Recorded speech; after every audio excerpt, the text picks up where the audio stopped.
ఇప్పుడు no cost cough syrup తో 60 రూపాయల విలువ గల ఇన్హేలర్ పూర్తిగా ఉచితం. దెబ్బకి దగ్గు జలుబు మాయం. Back to news. ఒకప్పుడు ఎలుగుబంట్లకు భయపడేవారు. ఇప్పుడు వాటి స్థానంలో కోతులు వచ్చాయి. పల్లె పట్నం అనే తేడా లేదు. గుంపులు గుంపులుగా వచ్చి దండయాత్రకు దిగుతున్నాయి. ఇళ్లలో దూరి దాడులు చేస్తున్నాయి. చేతికి అందింది ఎత్తుకుని పోతున్నాయి. కరీంనగర్ జిల్లాలో శతమర్కటం పితలాటకంలా తయారైన పరిస్థితిపై ఒక రిపోర్ట్ చూద్దాం. కరీంనగర్ జిల్లాకు కొత్త భయం పట్టుకుంది. వానర సైన్యం దండెత్తి రావడంతో జనం హడలిపోతున్నారు.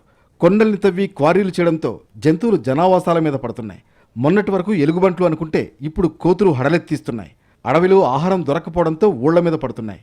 వందల సంఖ్యలో కోతులు పల్లె పట్టణం అన్న తేడా లేకుండా వస్తున్నాయి. కరీంనగర్తో పాటు పలు ప్రాంతాల్లో వీటి బెడద ఇటీవల బాగా ఎక్కువైంది. వృద్ధులు చిన్నపిల్లలపై దాడులు చేయడం సాధారణమైపోయింది. అలాగే బైకుల మీద వెళుతున్న వారు కోతుల నుంచి తప్పించుకునే సందర్భాల్లో ప్రాణాల మీదకు తెచ్చుకుంటున్నారు. ఒక్కసారి ఊరి మీద పడ్డాయంటే ఇళ్లలోకి దూరి సామాన్లు చిందరవందర చేయడం, తినే వస్తువులను ఎత్తుకుపోవడం, నేలపాలు చేయడం, దుకాణాలపై దాడులు చేయడం. ఒక్క మాటలో చెప్పాలంటే ఒక గుంపు వచ్చిందంటే ఇళ్లు పీకి పందిరి వేస్తున్నాయి. దేవస్థానాల వద్ద అయితే పరిస్థితి మరింత దారుణంగా మారింది. వేములవాడ, ధర్మపురి, కొండగట్టు, కాళేశ్వరం లాంటి చోట వానరాలదే హవా. సైదాపూర్లో అయితే కోతులు 2 గుంపులుగా విడిపోయి కొట్టుకోవడంతో ఊరంతా 3 గంటల పాటు రణరంగంగా మారింది. ఊళ్లలో చేసే విధ్వంసం ఒకెత్తైతే పంట పొలాలపై చేసే దాడి రైతన్నలకు తీరని నష్టాన్ని కలిగిస్తోంది. కూరగాయల దగ్గర నుంచి మొక్కజొన్న వరకు వాటి కన్ను పడిందంటే కథమే అన్నట్లుగా మారింది. బెండకాయ మినహా ఏ కూరగాయ పంటలైనా కోతులు ఒక్కసారి వచ్చాయంటే మటాషే. ఇటీవల మంథని మండలం బిట్టుపల్లి గ్రామంలో కోతులు దాడి చేయడంతో బిల్డింగ్ మీద నుంచి పడి నడుం చచ్చుబడి మంచానికే పరిమితమయ్యాడో యువకుడు. హుజూరాబాద్లో కోతుల దాడితో ఓ చిన్నారి, ఆమె నానమ్మ తీవ్రంగా గాయపడ్డారు. కరీంనగర్లో ఓ వృద్ధురాలు తీవ్రంగా గాయపడింది. ధర్మపురిలో మరో మహిళ బిల్డింగ్ పై నుంచి పడి చనిపోయింది.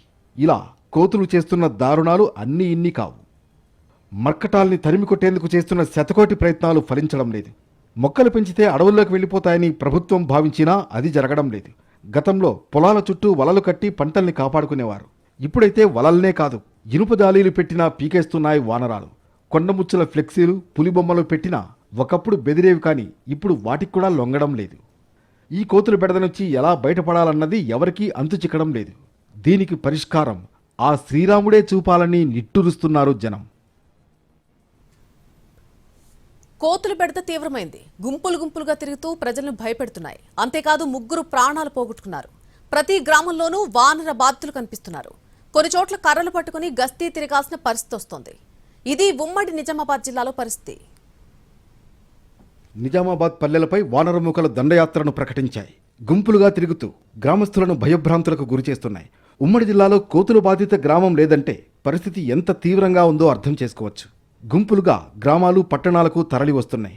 వాటికి అడవుల్లో ఆహారం లభించక గ్రామాల్లో తిష్ట వేస్తున్నాయి. గ్రామస్తులపై దాడి చేయడంతో పాటు ఇళ్లలో సామగ్రిని చిందరవందర చేస్తున్నాయి. కొన్ని గ్రామాల్లో బీభత్సం సృష్టిస్తున్నాయి.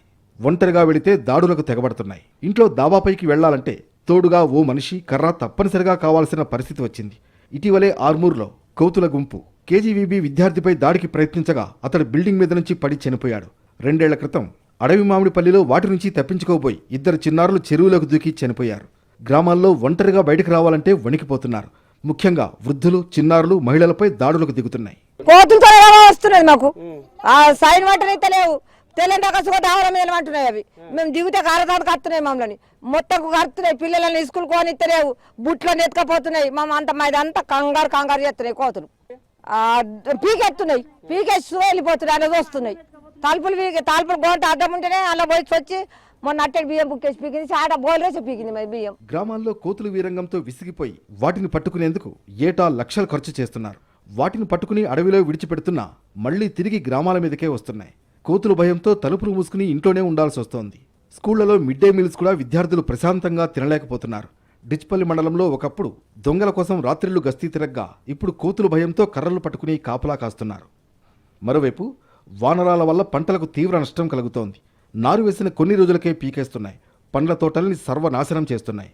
అడవుల్లో కోతులకు సరైన ఆహారం దొరక్కపోవడంతో ఇలా జనారణ్యంలోకి వచ్చి పడుతున్నాయి. నిజామాబాద్ జిల్లా గుమ్మిర్యాలలో ఏకంగా కోతుల బెడద బాధితుల సంఘం ఏర్పాటైంది. 2015లో గ్రామానికి చెందిన రవి అనే ఓ రైతు ఈ సంఘాన్ని స్థాపించాడు.